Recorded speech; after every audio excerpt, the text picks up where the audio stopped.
welcome to the April Assistive Technology VideoCast. As you can see, we have had a bit of a whole body workover since last month.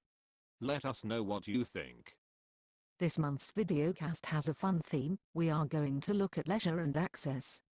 Gaming is something that lots of people enjoy, but for people with disabilities, access to games is often overlooked. When we talk about accessible technology, let's ask Dave for his thoughts.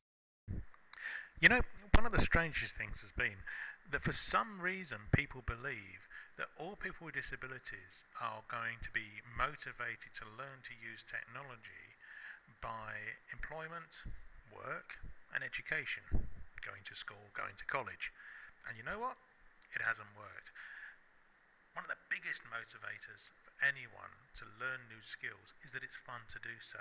And that's why leisure, fun, is so important as we look ahead to bridging the digital divide. I'm looking forward to hearing what you guys have got to say, because there's lots of work going on in this area. One of the people who has been at the forefront of accessible gaming in the UK has been Barry Ellis. His website oneswitch.org.uk is an indispensable source of information, reviews and free downloads with information on all sorts of games. Let's have a quick look at some of the pages. OneSwitch is Barry's blog, but that's only the beginning.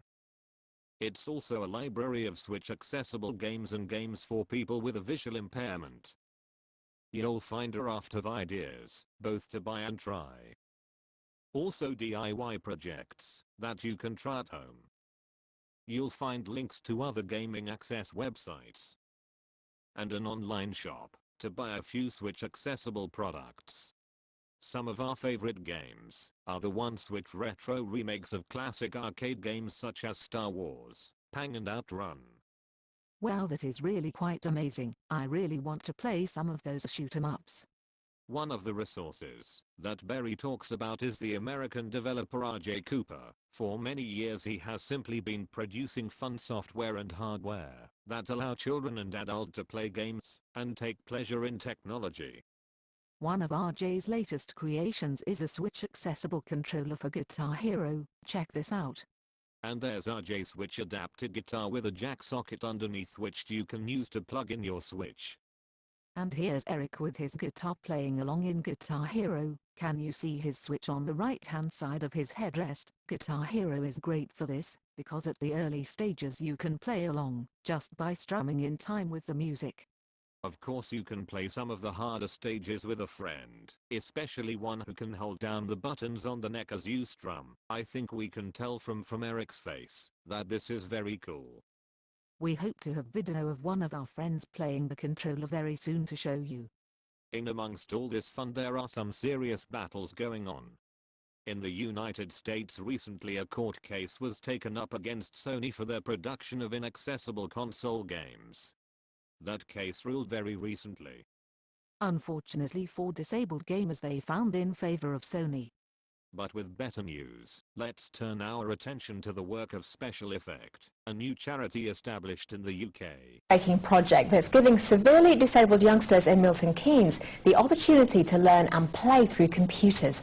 The local education authorities become the first in the country to fund the £15,000 computer, which allows children to interact by just using their eyes.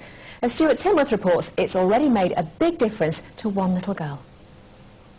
No joysticks, no mice. All 11-year-old Helen needs to play on this machine is her eyes. She can control games just by looking at a certain part of the screen. For a girl who needs constant care, this is a major breakthrough. You know, to be able to do it by herself, on her own, independently, was something we never thought was going to be possible. You don't like watching other people. You want to do it yourself?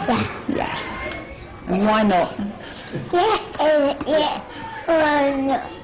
The technology has been developed through a charitable organisation called Special Effect. It's part of an ongoing project with the Oxford ACE Centre, which has already worked with people like Michael Cubis from Tame. He suffered a stroke in 2002, but he can now communicate through a similar system.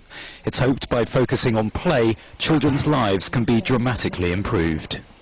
They're unable to play football, they're unable to go dancing, they're unable to do so many of the things which the rest of us take for granted. Whereas by using a computer, if you can find the right way in for the young person, they can actually enjoy the same kinds of activities as everyone else who's playing noughts and crosses, which it would be very difficult to use a pencil or to move chess pieces around, but technology can actually enable someone to do that. The local education authority has funded this computer, so it's permanently in place at Helen School. At £15,000 it isn't cheap, but the effects are priceless. Stuart Tinworth, BBC South Today in Milton Keynes.